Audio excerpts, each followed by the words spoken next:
இந்த ஆண்டு நடைபெறவுள்ள டிஎன்பிஎல் கிரிக்கெட் தொடரில் கோவையை சேர்ந்த 9 இளம் வீரர்கள் பங்கேற்க உள்ளதாக கோவை ஹைலைட்ஸ் கிரிக்கெட் அகாடமி நிர்வாகத்தினர் தெரிவித்துள்ளனர். கோவை ஹைலைட்ஸ் கிரிக்கெட் அகாடமியில் பயிற்சி பெற்று தற்போது இந்திய கிரிக்கெட் அணியில் செயல்திறன் ஆய்வாளராக உள்ள ஹரிபிரசாத் மோகனுக்கு பாராட்டு விழா கோவை ஆர்.எஸ்.புரம் பகுதியில் நடைபெற்றது. இதில் கிரிக்கெட் பயிற்சி பெற்று வரும் இளம் மாணவ மாணவியர் பங்கேற்றனர். முன்னதாக செய்தியாளர்களை சந்தித்த பயிற்சி மையத்தின் நிர்வாகிகளான நிலேஷ் ஷா மற்றும் பிரேம்குமார் உள்ளிட்டோர் கடந்த 2003ஆம் ஆண்டு கோவையில் துவங்கிய தங்களது பயிற்சி மையம் 22 ஆண்டுகளாக இளைஞர்களுக்கு சிறப்பான பயிற்சியை அளித்து வருவதாக குறிப்பிட்டனர்.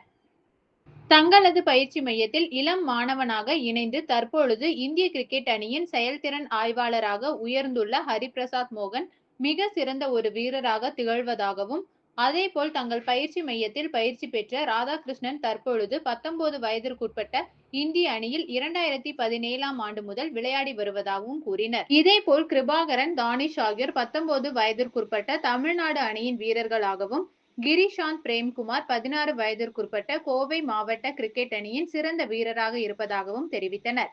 மேலும் திறன்மிக்க அனைத்து வீரர்களுக்கும் இந்திய அணியில் சிறப்பான இடம் கிடைப்பதாகவும், பணம் இருப்பவர்கள் மட்டுமே கிரிக்கெட்டில் ஜொலிக்க முடியும் என்பது தவறான கருத்து எனவும் கூறியதுடன், கிராமிய பின்னணியில் இருந்து வந்த தமிழகத்தின் நடராஜன், அதேபோன்று பானிபூரி விற்று வந்த ஜெய்ஸ்வால் போன்ற இளம் வீரர்கள் இந்திய கிரிக்கெட் அணியில் ஜொலித்து வருவதாகவும், வேகப்பந்து வீச்சாளர் நடராஜன் தனது ஊரில் டர்ப் அமைத்து 50 வேகப்பந்து வீச்சாளர்களை உருவாக்கி வருவதாகவும் குறிப்பிட்டனர்.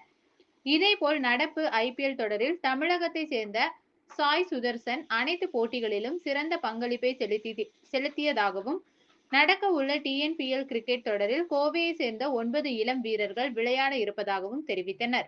Before we start the event and I could talk about today's evening, on behalf of Highlights Cricket Academy,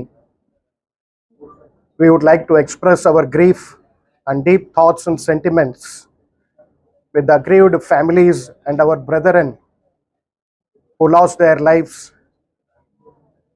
at the recent attack at Pahalgam. We are all one, irrespective of caste, creed, or religion. The blood is same in all of us. It's red for one and all. And we stand by our nation in solidarity and with our leaders, the government, and all the authorities.